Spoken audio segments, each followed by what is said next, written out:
રાજકોટમાં ભારે વરસાદની આગાહીને ધ્યાને રાખી મહાનગરપાલિકાનું ફાયર વિભાગ સંપૂર્ણ એલર્ટ મોડમાં છે.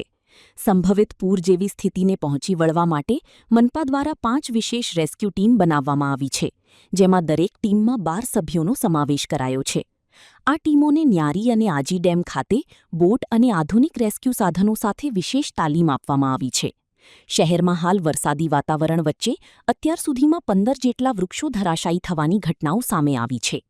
ફાયર વિભાગની આ સજ્જ ટીમો કોઈપણ પ્રકારની આપત્તિ સમયે તાત્કાલિક રાહત અને બચાવ કામગીરી કરવા માટે તૈયાર છે, જેથી નાગરિકોને મુશ્કેલી ન પડે.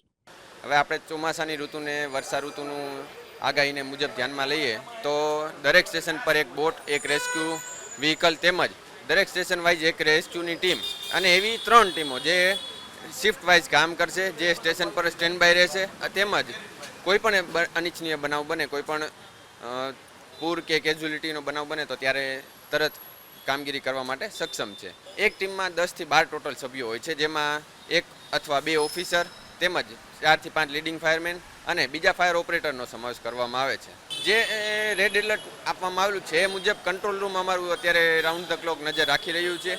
જેવું કોઈ પણ કંટ્રોલ રૂમમાં મેસેજ પાસ થશે તેઓ જે તરત સ્ટેશન વાઇઝ પાસ મેસેજ કરશે અને સ્ટેશન પરથી ઇમરજન્સીની ટીમ નીકળશે.